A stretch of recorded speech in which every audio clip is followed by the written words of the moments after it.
Well, hello, Andrea. Welcome to the podcast. Hi, thank you so much for having me on. It's a pleasure. I am so excited to interview you. I don't know how I found your channel, but I found it somehow, and I was like binge watching your videos because I suffered from melasma after my pregnancy. So I was like searching it or whatever, and then you popped up, and I'm like, who is she? She's this dermatologist, super funny sense of humor, like really dry, but like such good advice in your videos. So I just fell in love with you and your channel. So I knew right away when I found you, I'm like, I got to have her on the podcast. So thank you for coming on. Well, I'm glad you found. I was wondering if people are going to be able to find it. Yeah. That algorithm is kind of a mystery as to how to make something watchable. Yeah, I mean, I think people are finding you because you're definitely growing. So let's start with you just sharing a little bit about your YouTube journey, kind of the Cliff Notes version. Like as a working dermatologist, what inspired you to start uploading videos on YouTube? I guess it came from a place of watching YouTube. I was an avid YouTube watcher for many years before I decided to start my channel.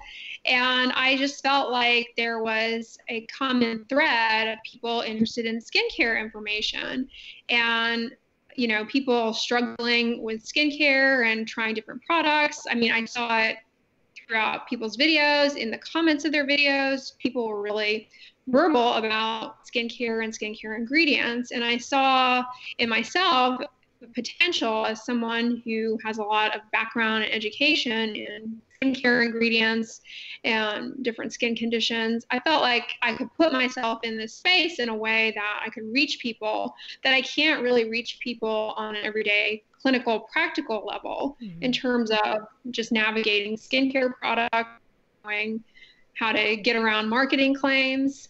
And I really have found that YouTube has been a place for me where I can do something beyond even what I thought was possible in medicine as far as reaching people and getting more information out there than you can really even have the time within the constraints of a visit to communicate. So that was something that was motivating for me, but I really never expected it to grow to an audience. I thought, maybe one or two people might come across my videos and find out that wearing sunscreen was important. And to me, that was all that I needed. I would have been happy with that. So the fact that my audience has grown so much has really just continued to be incredibly rewarding. I'm very grateful for all my viewers who watch my videos. Yeah, I mean, let's see. I think I have here that you started your channel in September of 2016. So when you started it, you were uploading videos, but at what point would you say you really started taking your channel seriously? I took it seriously from day one because I just got hooked. I thought, I guess when my first couple of videos, I was like, well, I'll just try this out. Like, what do I have to lose? I thought about it with no fear. I thought, what do I have to lose at this point? Why not just do it? And I started like everybody, recording on my phone, and I just did vlogs in the beginning, and I kind of I'm pulling them up for those of you listening. I'm pulling up her oldest videos here. You can see them. So they were all on my phone, and I just started recording on my phone and getting used to how YouTube works in terms of the details of editing and uploading. I didn't even know about a thumbnail back then. I started to put myself through YouTube BOOTCAMP, and I vlogged every day for those first few months. And I really learned a lot. And then as a few people started watching me, the overriding request was more information from me about skincare. So I really started figuring out ways to make videos that were reaching people in a way and giving them information they wanted to see in a clear way, a way that was obvious outside of just blogging. I still vlog, and I love vlogging. That's more just sharing my personal life.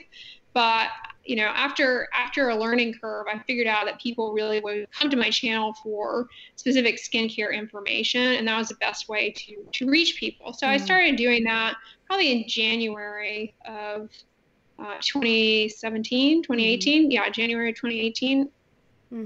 I think you said, well, May of 2018, you had 100,000 subscribers. So maybe it was January of 2017 or yeah. Okay. And so that was interesting. So you said that when you first started, essentially you knew from the get-go, like you wanted to make this a thing, right? You're like, okay, I'm going to do it. And so you literally vlogged every single day for 3 months, you said? Yeah, for a long time. I just vlogged every day. Of my day. Yeah, every day. Wow. See, that's amazing. Because the thing is like a lot of times vlogs, you know, because I work with clients for YouTube, and I have a YouTube bootcamp that I help people with their channels. And the thing is, though, like vlogging it can be tough to grow if you're just vlogging, right? But like what you said, there is some benefit to just getting on and just doing something like every day, or at least like very consistently, multiple times a week if you can't do it every day. Because like you said, like YouTube, there's a lot to it. And the more you're there and the more you're kind of figuring stuff out, the faster you'll really figure it out and really know what to do. Yeah, I would say there's a lot of trial and error with YouTube, and some things just are not obvious for a long time. And you're like, oh, that's how that works. And one day it just clicks that you need to be doing something slightly different, and that slight difference makes all the change. And you know, if you try and follow a set formulary, you know, you'll just hang yourself back, I think, all the time, worrying like, do I have all the things right? Just do it. And little by little, you kind of chip away at all those little details of the logistics of YouTube. Yeah. So many of which I'm still trying to figure out. Yeah. So you are a practicing dermatologist, right? I am.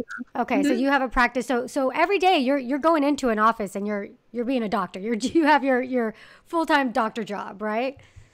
I do. I actually kind of do both, believe it or not. Both YouTube has really taken over my life in more of a business way, as it does for a lot of people.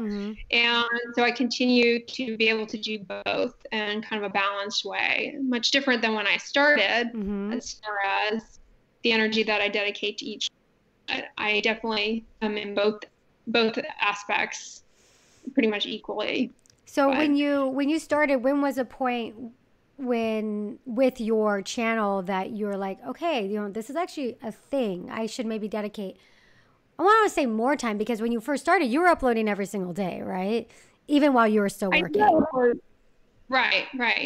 Now I film things in advance, so I have more of a doable schedule worked out. Yeah. And I'm able to do both a lot better than I was in the beginning, and make it hopefully better content for people. But I would say probably 2017 is when I really started to think of it more as a hobby, more than just a hobby, as something that would be a way for me to utilize my clinical skills in a unique, you know, my background and training in a unique way outside of clinical practice. And I really chose to make more of an effort in the YouTube space. And so, you know, I'm lucky in that my medicine's pretty flexible. There are a lot of things you can do within medicine. And so it's been a great way to bridge the two together. Yeah. So have you found that have you gotten more local, like actual like patients as a result of your YouTube? From time to time, yeah. From time to time, yeah. But that's not really the intention of the YouTube. It's not like you're trying to like build this like huge, crazy dermatology practice. Right. And I actually make a point to keep them very separate, so that, you know, there's not a conflict of interest there. But yeah, from time to time it does pop up. Yeah. And so what was just a turning point in your channel? Was there a video or something that did really well, or what was that timeline? Video that continues to attract people to my channel is a video that I did showing people about Differin. Differin is a acne treatment that was is over the counter now. And when it became over the counter was around the time when I started making those videos, showing people how to use it for acne. And I mean, it's a really big breakthrough, not a breakthrough, but a really big change in dermatology, because it was one of the first over-the-counter acne treatments in a long time to be approved to be over-the-counter. So now patients had a treatment that they could maintain and get themselves over the counter and not have to rely on coming back all the time for refills. But the problem is like there was also a disconnect between, well, this thing is available for me to buy, how do I use it? Yeah. People not knowing how to use it and running into problems with it because they don't know how to use it. And so I really saw that as an opportunity to hopefully instruct people on a way to use it, and so that they would be empowered with their own kind of ability to take care of it themselves. Yeah. Is that this video here, the different tips? Yeah. That's the one. So 2 years ago, you uploaded that. Let's see. I'm going to turn this sound off. 2 years ago, you uploaded that. And that one, is that one of your first videos that really just kind of took off? Yeah, that continues to, people continue to watch that video. Yeah.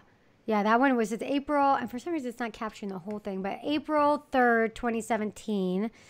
And then 500,000 views at this point. And it's funny because that topic, it really is something that, it's something that's like, you do need that information, right? Like you said, it's like, people get this, it's over the counter. It's like, what do I do with it? It used to only be available at a dermatologist's office. And the reality is a lot of people, not everybody has access to a dermatologist. Like, not everybody, if they, granted, if someone has something like terrible going on with like a weird mole or whatever, that's usually what brings someone to a dermatologist. But if it's just like, kind of like sort of anti-aging or a little bit of acne, a lot of people just try and figure it out on their own. And they figure it out by watching things, free resources like videos and stuff like that. So you being a dermatologist, it's a really interesting perspective and a very, I think, important and well-needed perspective for somebody with this level of experience and education to actually say, hey, this is actually what you need to be doing. This is what I would be telling you if you came to my office, essentially. Right. And the thing about topicals is that, like, if you think about it, most people learn how to swallow a pill when they're a kid. And, that's kind of the basis of taking most medications. But the logistics of using a topical medication are not intuitive at all. And so there's a teaching piece that goes with topicals. And a lot of it's very nuanced based on what it is that the person is trying to help or fix or treat. And so there's, it's not like, oh, well, I'll swallow this. It's put this on here, but after here, and, wait this long, and it takes this long for you to see an effect. There's a little bit of there's a learning curve. Using it. And it's not always something that you can read on the back of the box. Yeah, it's true. So, I mean, it's no surprise to me that your channel has blown up. I mean, let me look at the timeline. You started your channel September of 2016, and then May of 2018. So I'd say like a year and a half after that, you hit 100,000 subscribers, that's incredible. A year and a half to reach 100,000 subscribers. And then where are we at today? Today is, September 2019, and you're at 480.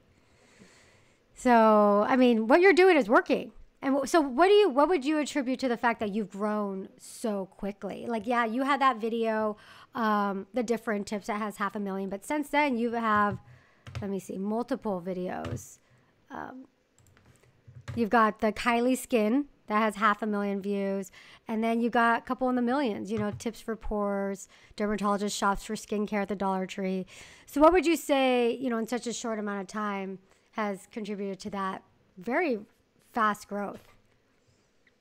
I think it's just consistency and, creating kind of the type of content I like to create. There must be an interest in, and I think it's just consistency in the space. And, my viewers are very generous.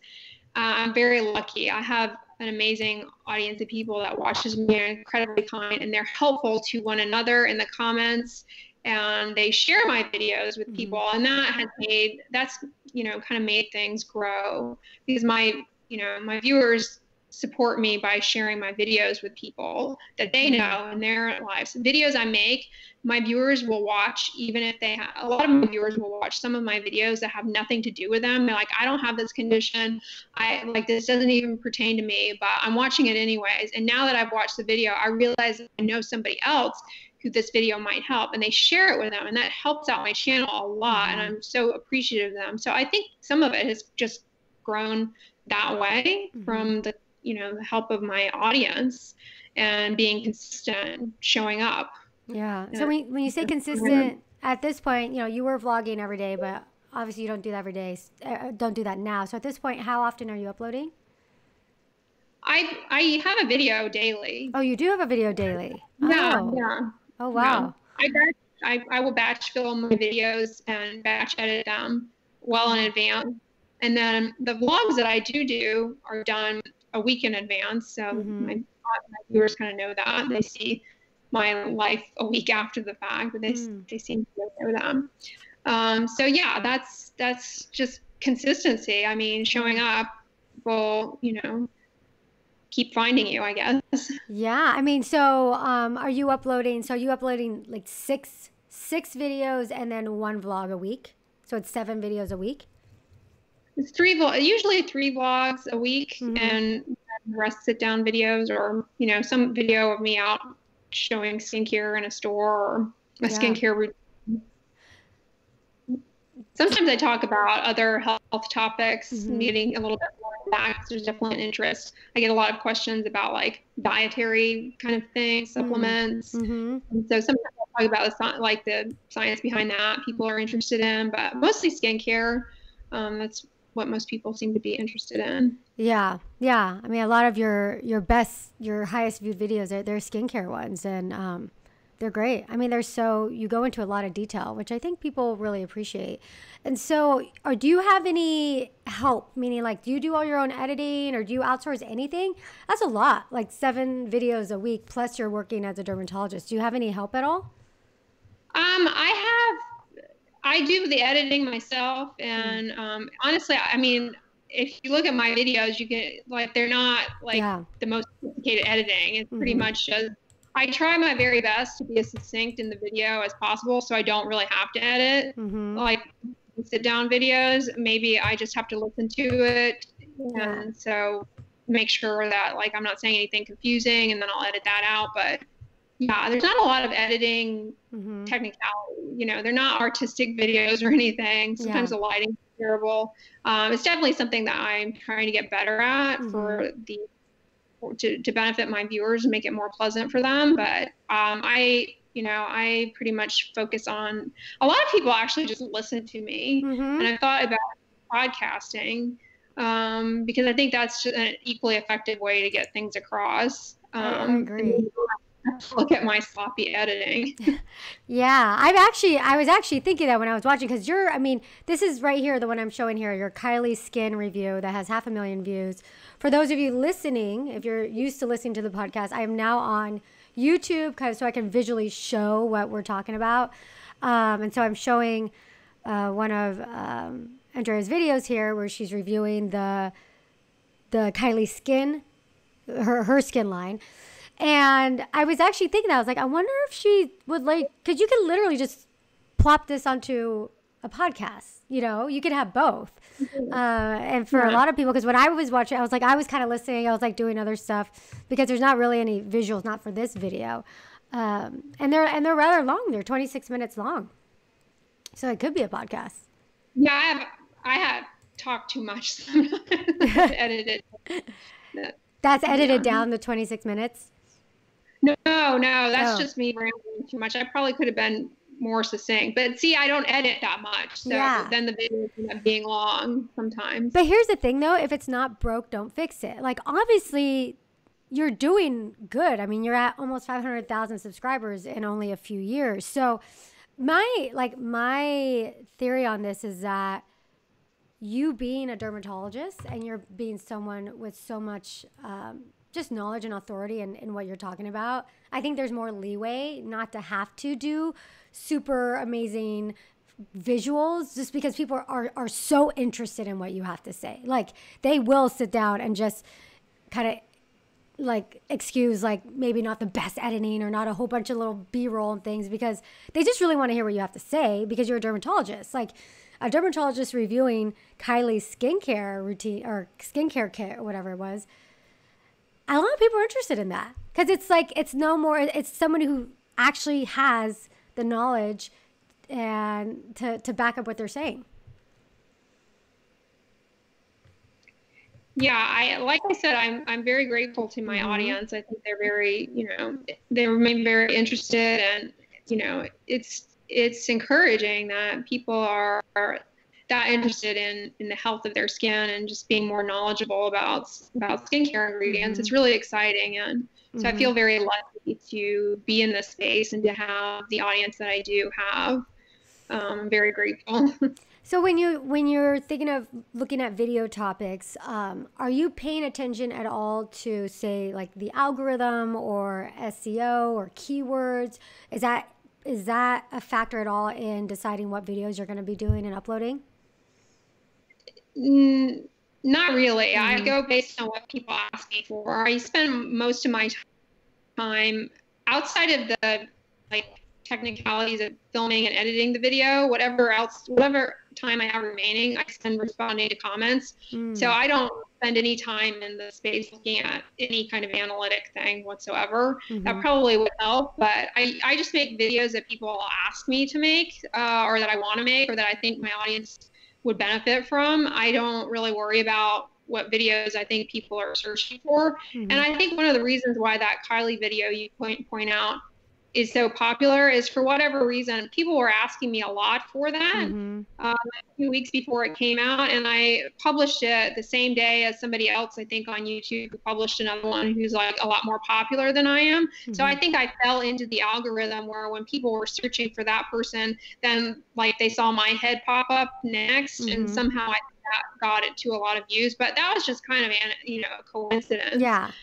We mostly just make the videos that my audience asks for and wants to see, and I think would benefit them, because they're the ones who support me and want, they show up every day or most of the time and want to see this information. So I care more about them really than the algorithm, because the algorithm is a mystery and it changes all the time. But my audience, is the ones who support me by watching. So that's really just what I care about. So long as somebody's watching, it seems to be helping people. And I actually think that's how YouTube wants it. I don't think YouTube wants people spending forever trying to figure out their algorithm. I mean, the algorithm is very sophisticated. It's constantly changing. There's some mystery behind it. It's not super transparent. Like, this is how we do it, because they want people like yourself, people that have a unique skill set or something, a perspective, just to come on and serve the people, essentially, and give the people what they want. And it sounds like that's what you're doing. Yeah, I have a long list of things videos that I want to do, and every day I just keep adding more and more. It's like there are more days, if there were more hours in the day, that would probably be better. Yeah. Do what you can, and I feel, like I said, I feel very lucky that my audience is so interested and engaged. Yeah, that's fantastic. So do you work also with, because I know a lot of YouTubers, especially in the beauty space, they work with brands. Do you work with brands at this point? I mean, it sounds like you said you're kind of doing like half your practice and like half your YouTube channel as more as a business. Are you working with brands from like a sponsorship level? Yes. I do take some sponsorships, and that I do have some help with. I do have a manager who I'm incredibly grateful for, because I don't have any skills in that arena, and they just kind of help deal with that. I mean, I am in control of saying yes or no on sponsorships, and I've been very fortunate to work with some really wonderful brands that I truly, genuinely use in real life, and I'm honored that they come to me and want to work with me on on a business level, I think that's an honor. And so I'm always grateful to those opportunities, but I am very selective. And then it's very nice that my manager helps me with the business side of that, because I don't have a head for that. I'd rather just be in the YouTube space creating the content. So that helps me out a lot, but I'm not, highly motivated by that necessarily. I just really want to create the kind of content that people seem to want to see.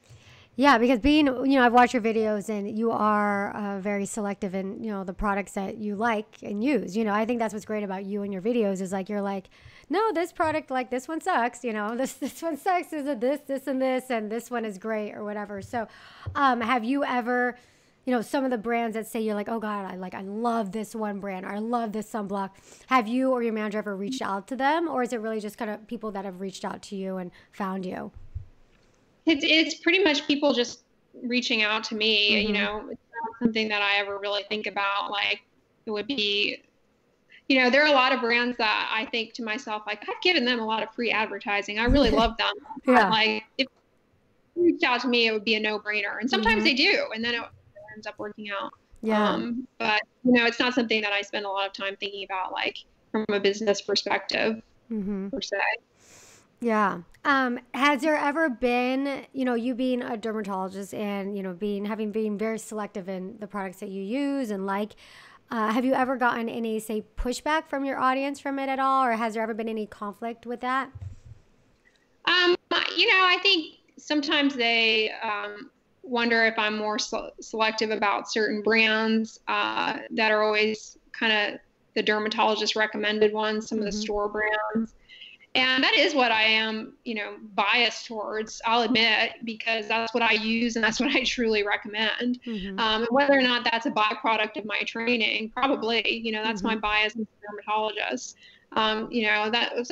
They may see that as me being too resistant to try other things, but so I try and be as objective as possible when I talk about products. And if I view things that I use myself, I give them my subjective experience on it, but I try and guide them through the ingredient list so that, even though it might not be something that I use and buy, at least they feel like they have better information to make a decision as to whether or not they want to buy it. And it keeps it more objective for them rather than me just saying, this is the best thing ever because, it smells good or does this. It's like, well, these are what the ingredients are, and these are the risks and benefits of the ingredients, and this is what it costs. So are you willing to pay that much for this?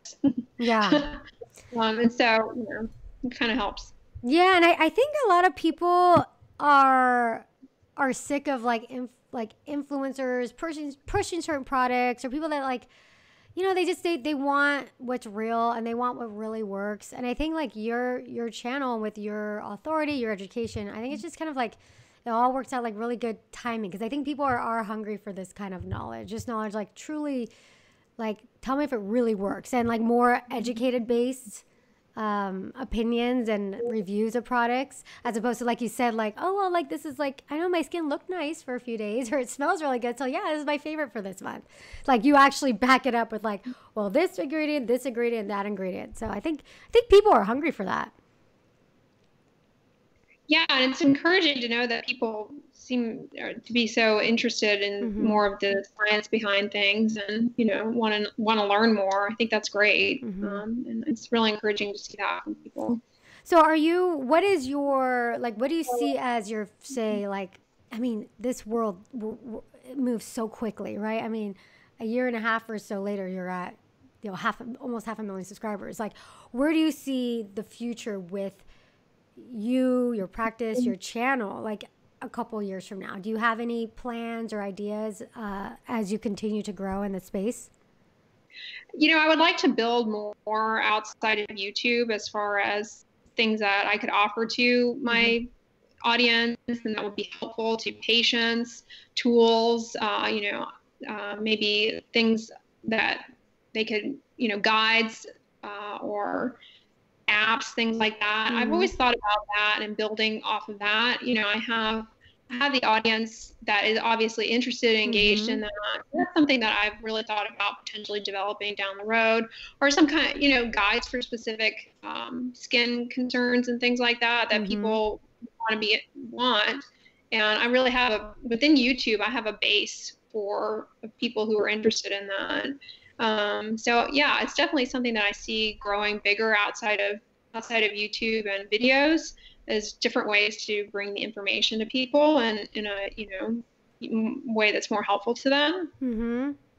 The numbers I'm not really that motivated by. I'm grateful for every person who watches, but if the numbers don't change, then people, so long as the videos are helpful to people, that's my priority. So I make some videos that I don't expect. I'll make a video on something that only affects 1% of the population. Like, that shouldn't get a ton of views. Like, that shouldn't be my motivation. It should be to help that 1% who has that. And so that's kind of how I think things going forward is, how can I get the information to that 1% in a better way, or a clearer way, or a way that works with different learning styles. Not everybody learns by audio visual. Some people learn by reading or trial and error kind of things. Are there different learning styles out there that I'm not capturing just by doing YouTube? Yeah. Actually, when you mentioned that, like, if you had some kind of a guide, like I said, like melasma is like something I've been dealing with. Like, if you had some kind of a guide where it was written out, like super step by step, and with like even like photos and images to go along with it, plus like product reviews, like, I'd buy that in a heartbeat. It's like very like detailed, written out, something you can like print out. I could see a lot of people liking it, especially for very specific, because some people, they have acne and melasma, or they have super dry skin and large pores, like all these specific things. And if you made all these different guides, I could totally see people being into that. Have you ever thought of creating your own product or line of products? No.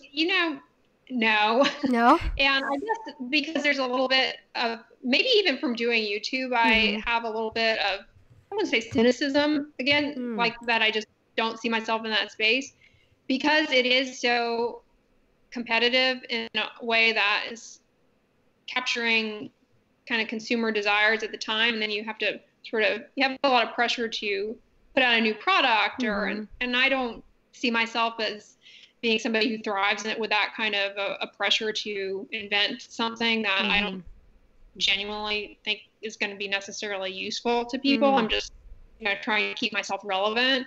So I don't know. I don't really see myself in the skincare business, the product business.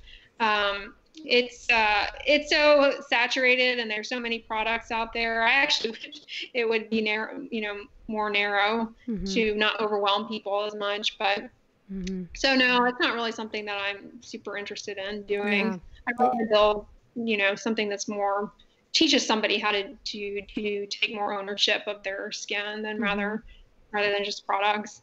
Yeah, that's great. Yeah. That makes sense. You have to be passionate about that, like some people are like, oh, I have this idea, but it sounds like your passion truly is just helping people figure out and navigate this whole world of skincare and like dispel all these marketing myths. Yeah, there are a lot of fantastic basic products out there, and I, would rather help people figure out that they can use those rather than just put out there. Definitely. Have you run into any issues being a dermatologist or like a medical professional and providing advice on a platform like YouTube? I know like a lot of doctors will have all these disclaimers and stuff. Have you ever run into any issues with that? Yeah, I'm really guarded with what I answer and how I answer things. And I do have a disclaimer in all of my videos that this is not intended for medical advice. And it's really, I think, a challenge for a lot of people a lot of patients and consumers knowing like that certain things are actually medical conditions in dermatology. They just think, oh, this is just something I have, and it's just a problem that I have. They don't realize it's a true disease, like acne, for example. So they'll ask me questions sometimes that are more asking me like how to treat something, and that's not really something that's appropriate for me to answer in the space of YouTube. So I usually just answer them.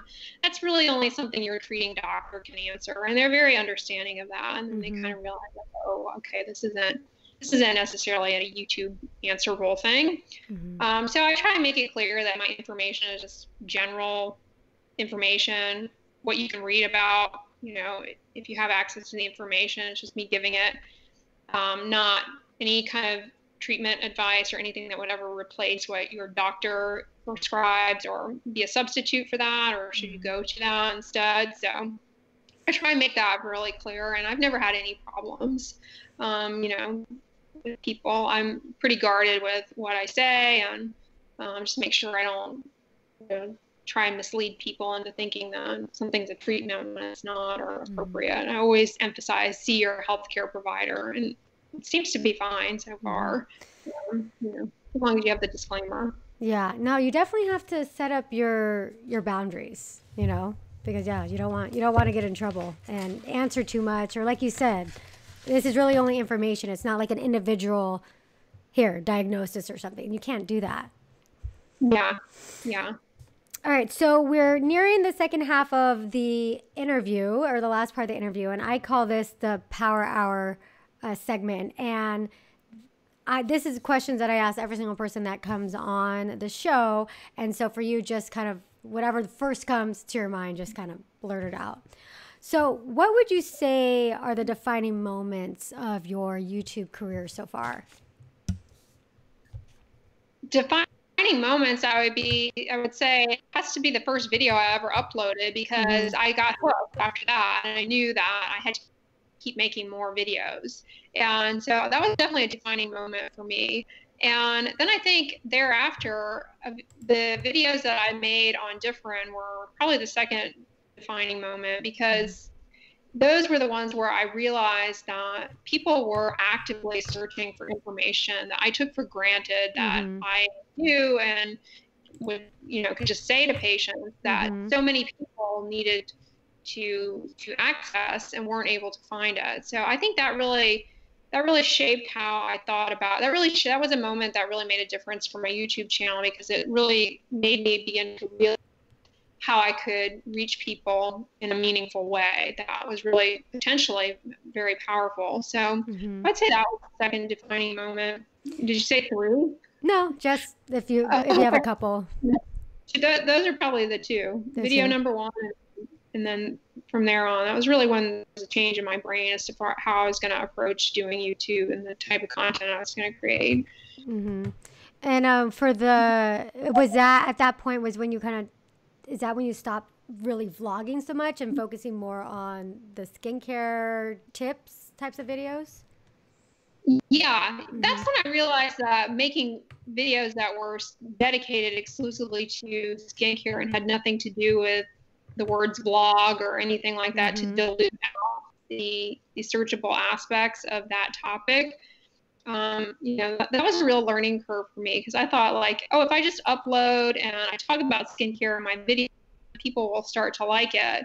And they did, but, you know, they really just wanted the skincare videos. And then I would find that there was a lot of like stuff I'd said and talked about in blogs, but because I hadn't made the video in such a way that people could find it again, they, you know, I was having to repeat myself a lot. And so I kind of realized, like, this is an inefficient way to do YouTube. But I love blogging because it keeps it more on a personal level. Like, people, I think it makes it more relatable than if I'm just like a talking, you know, person.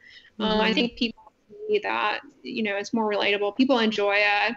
And, you know, originally I really wanted to just vlog when I first started. I really wanted to just do that, but I got more hooked on how the skincare content was helping people, and so that's really what I ended up focusing more on. But I've never stopped blogging. I just don't do it every day, and I've really gotten more private about, you know, selective about what I share on my personal life as the audience has grown. I think everybody has to make that I'm really conservative with who I include in my vlogs.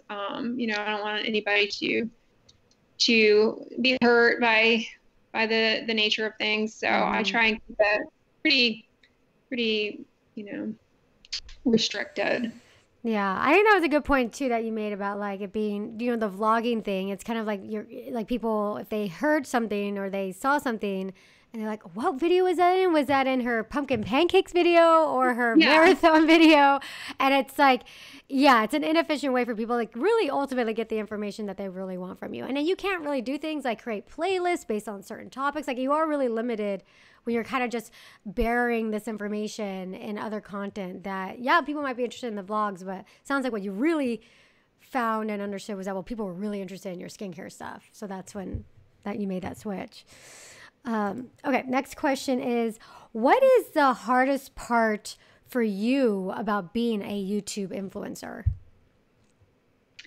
I would say the hardest part is feeling like there's not enough time. I mean, I don't think it's anything that's unique to being in the YouTube space, but I feel like there's so much that I want to do and so many things that people ask about and are curious about that I could talk about, but there are only so many moments in the day. And for YouTube, a lot of the back end stuff takes a lot of time. I had it down to kind of a system as far as my editing and but it's laborious and a little it's inefficient. So I would say all of that is like probably the biggest stumbling block. And as far as your daily life goes and planning your schedule, it can be, overwhelming, and it never stops. It never stops. You put it out there and it's an ongoing conversation. And I think that's the hardest thing about YouTube. It's like, there's no end time. It's no break. 24/7. And so as a creator, you have to have some boundaries in place where you create starting and stopping times and dedicated times to engaging with your audience. And, I think that's probably the hardest thing, because you feel like, you feel like if you're not there, then, people are missing that connection. Yeah. It's hard to do, I guess. Yeah. There's almost like a sense of guilt. Like if you're not there, you're disappointing them. Yeah. Yeah. Or just, like the labor of doing the uploading and that process. You can't plan every detail of your life. Things happen in your life. But the YouTube labor, it's always a little bit stressful having that over your head. Like, well, if something bad happens, like, how's that going to affect how my content schedule goes out? And like, and you really have to realize that that's a bit of catastrophic thinking, and the world will go on and your audience will still be there. Yeah. But, you have that panic because it's something that you work so hard to create and to build, and it takes a lot of time. But, just having it potentially as something that you might disappoint somebody on, it's always a little stressful. Yeah. Have you ever considered scaling back and like not uploading every single day? No. I really haven't. I mean, people in my personal life ask me that all the time. Oh, really? Are you going to keep doing this? So many videos. I love it, and it brings me a lot of joy. So I keep doing it. Like you said, if it's not broken, don't fix it. But I would just say that's kind of the most. It's just the back end labor. It's not so much the creating the content or interacting with the audience. That's the most enjoyable. It's the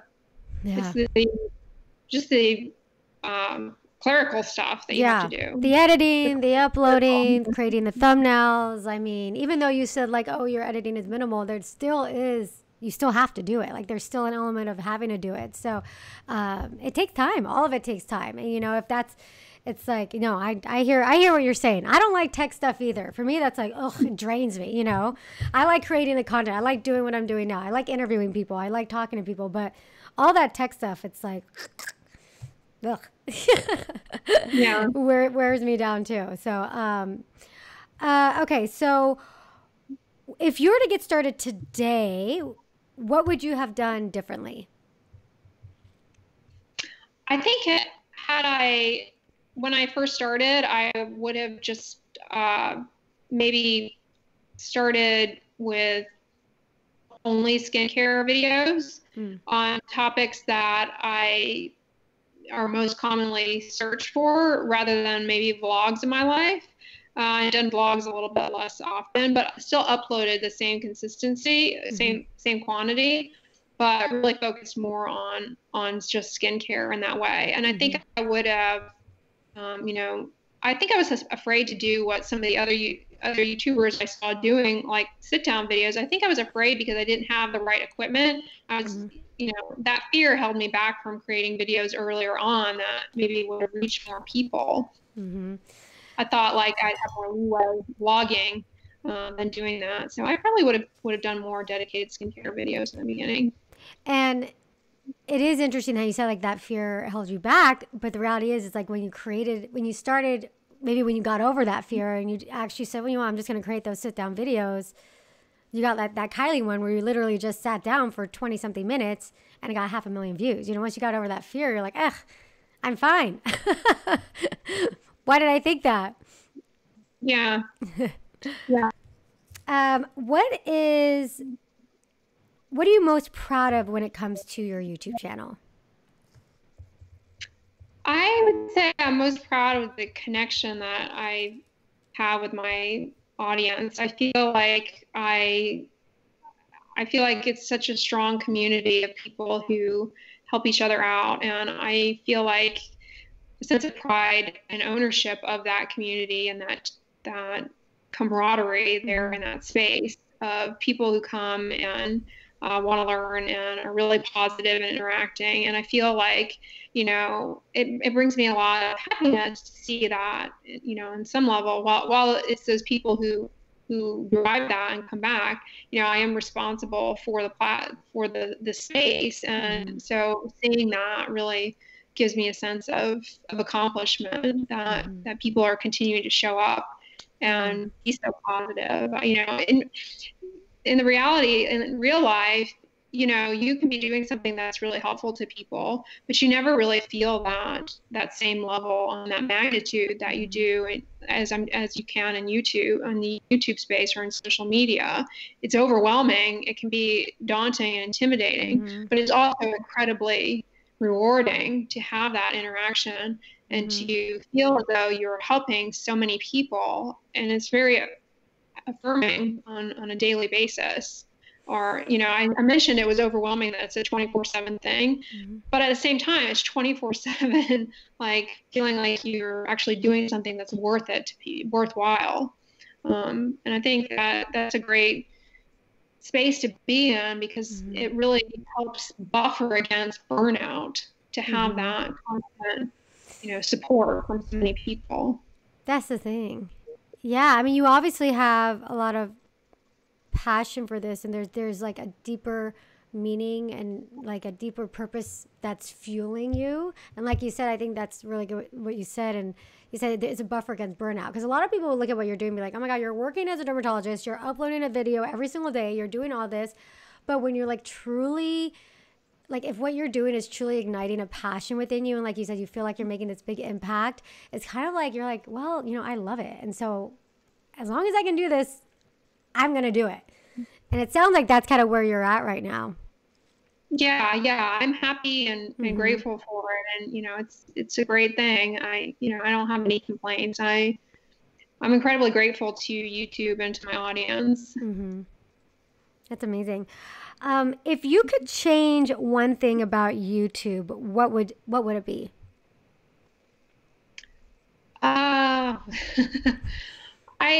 I guess it would just be a little bit more, you know, one thing that I've always thought would be helpful, and I'm sure, you know, you could see reasons against this, but one thing I always thought would be helpful is if there was some kind of creator council that was almost, you know, I hate to say political, but almost something where people who really are, you know, creators in the space are part of a voting body. You know, creators are allowed to vote on things that change how YouTube functions. I think that would be huge, because there's a voice there that the platform, they listen to us, they listen to our complaints about some of the logistics.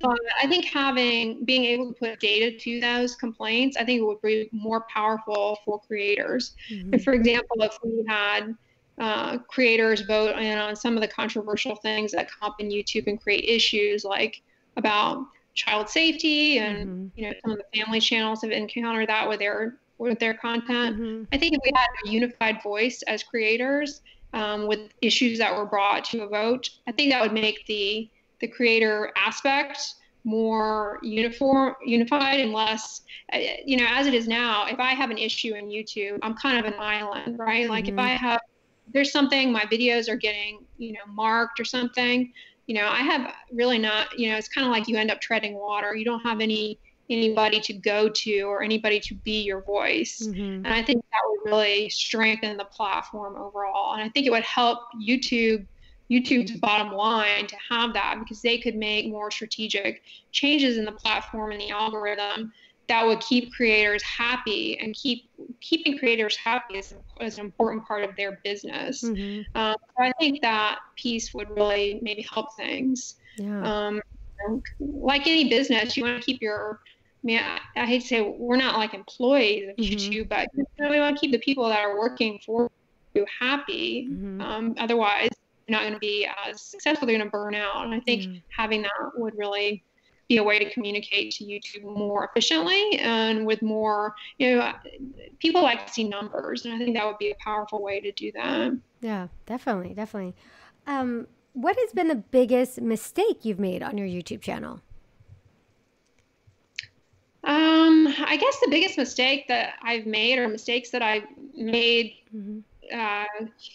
over time, maybe, and learned from and try to not do as much, are to say things kind of on the fly without more verbiage behind them, and they can be taken out of context or confuse people.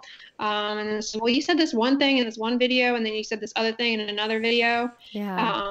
And like I said at the beginning, skincare is kind of nuanced, and there are caveats to everything. So I think making dedicated videos about ingredients has really helped me to have a clearer message about, where I'm coming from on certain things. So I would say that's been a big mistake. Like there's some videos where I might say one product is good, but then I'll talk about how that ingredient causes this, that, or the other. And people are like, well, I thought you liked this product. I'm like, well, the product is okay, but that is an issue that you might run into. But I didn't say that all the time, so it becomes confusing. Yeah. And I see what you're saying about having like dedicated videos for like ingredients or issues. Because then also what's nice too with that is that you can always refer people to those videos later on. So if maybe you're talking a little bit about a topic, but you're like, hey, I go way deep into this in like this like video all about, vitamin C, I'm going to link that below. Then you're not having to also like you said, repeat yourself a bunch. And then it's like you have that one dedicated video that like all the information that person needs about that one product is in that video. So if you happen to miss something in another video or whatever, they could check out that video. Yeah. What has been the best decision that you've made in regards to your channel? To do it, I guess. I mean, I think that, I guess my only, regret is that I didn't start earlier or sooner. I think about the time that I wasn't doing it, and I would say that, was something that I wish I had done. It's something I wish I had done earlier. Yeah. What is the best opportunity you've received as a result of your YouTube channel? I would say different collaborations that I've done with different brands that I genuinely have recommended from the beginning, like Panoxyl. I mean, getting to work with these companies has been probably one of the major things that has really taken me aback. Like I never, would have thought that they would view me as somebody who could be, that they would want to work with. So, I'm pretty blunt. And I guess that has been an opportunity that just kind of caught me off guard. Like I never thought that companies would be that open to having such a loudmouth talk about their product. When it's pretty obvious I'm not always going to say everything's butterflies and rainbows about things. So I think that's been the biggest eye opener to me, is that, it just does bring you a lot of opportunity, and seeing that, makes me realize that you can reach a lot of people, and really there's so much more potential within YouTube that it affords you that you really don't. It's almost like the world is your oyster, Yeah, it is. And it's incredible how you can really impact not just the dozen or so people that come to your, clinic or office for the day on one-on-one consultations, but like literally like tens of thousands, hundreds of thousands, millions of people. I mean, it's incredible the amount of impact that you can have on YouTube when you take your knowledge that you're applying like so individually now onto this whole huge public platform. Yeah, it's pretty amazing what opens up for you. Have there ever been any instances when you've been working with brands that, or I don't know if this is something that maybe you tell your manager or whatever, you're like, hey, like I'll do that review, but I'm not like, if there's a product I don't like, I'm going to say that. Or like, have there ever been instances where you're like, I like this product, but not that product? Or like, how do you kind of deal with that when there is maybe a product that you're like, I'm not into that one? So usually it happens before there's ever much in the way of an agreement to do anything, because I go through kind of an objective algorithm where if it's a product I know already, then, chances are it's something I use and I like. But sometimes, my algorithm basically is to look at all the ingredients. If it's something that I can't recommend because of the ingredients, then I just kind of cut the cord of conversation there and say, look, I've got to be blunt. Like, I cannot say good things about this. I don't think that, so I say no a lot from the get-go. It's away from that. So by the time it's an agreed upon partnership, it's something that I'm going to be able to say good things about. And they're going to be okay with me pointing out that there are certain groups who might run into issue with the product, but overall, I genuinely like the product and I genuinely recommend it. So it's not really, in other words, the short answer is it's never been an issue. And I think it's the way I look at when they approach me, considering it. I think that weeds that possibility out by the time I actually do the collaboration. Got it. And last question, what is your YouTube superpower? Meaning, what is something about you that comes very naturally to you that you really don't have to work at that has contributed to your success on YouTube? I guess it's I'm not easily embarrassed. I think that makes a huge difference. I mean, I do get embarrassed. I'm not like perfect, but I don't worry about what people think about me out in public when I'm blogging. I'm,